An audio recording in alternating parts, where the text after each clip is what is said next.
All right. Hello. Last section here. Make sure that you're looking back through all of your chapter four PowerPoints. There's been five of them. Remember, there was section one, and then there was section one, part two, section two, section three, and now section four. This is a real short one. Just want to talk about the government's regulation on credit. Um, the government gets into a couple different things to protect us.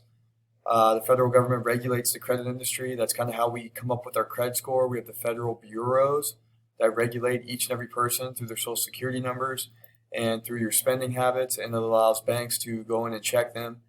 And the federal government also regulates to make sure there's certain laws and unfair credit practices. Under the Truth in Lending Act, I just have to tell you guys this was established to keep the consumers fully informed about the costs and conditions of borrowing.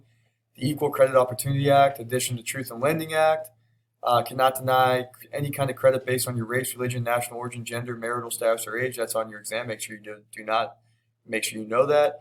No one can deny you credit simply because your income comes from public assistance benefits. For example, if you retire and your benefit, and your money comes from Social Security or from welfare, anything along those lines, that still counts as your income. Okay, so they can't deny you base that you're getting it from the federal government. It's just basically based off of your debt to income, your credit spending history rate, all the things that we talked about. State usury laws, a law restricting the amount of interest that can be put on a credit card. They can't run your interest out of this world to like 30%. All right. Make sure that you're keeping track and the rates of that and the interest that you're paying. Hopefully, you never pay interest. Hopefully, pay your credit cards off at the end of the month and create a good credit history for yourself so you can get a loan later on in your life. The maximum rates on charge and credit cards are usually about 18% or 1.5. If it's going to be that, it's going to be about 1.7, 1.8 a month. Okay. So if you have, like I said it in the previous chapters, if you have about $2,000 on the credit card, it's going to run you about $360 to $400 a year.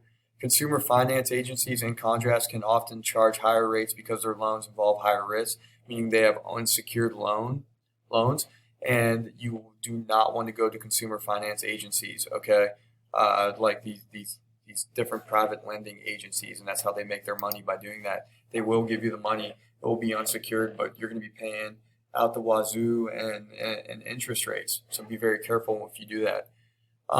Many families will experience, like I said, personal bankruptcy. Unfortunately, if you start dabbling in the credit card world, you could face this one day in your life, and it's called personal bankruptcy.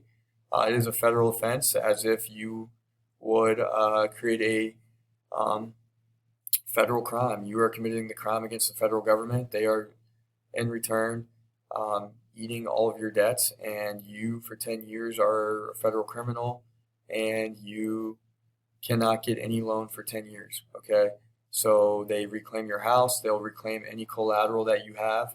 And it's an unfortunate event because a lot of good people this happens to because they just are financially not responsible and they don't live on a budget. That's why it's so important when we do our look into the future. You guys take this seriously. You guys look for an actual job you may want to do one day.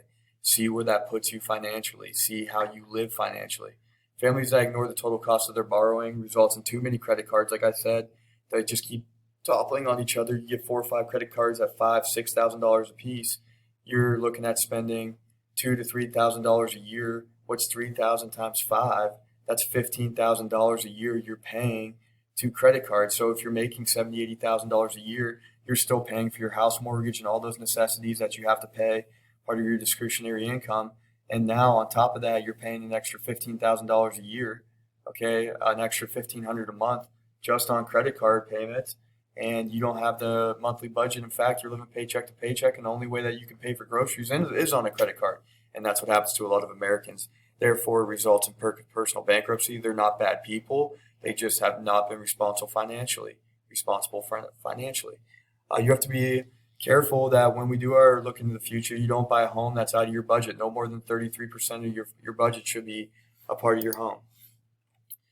Bankruptcy. Okay, bankruptcy, last slide here. Bankruptcy is approved through a bankruptcy court. We have a bankruptcy court in our court systems. When we talked about government in our government section, debtors must give up most of what they own, which is distributed to their creditors.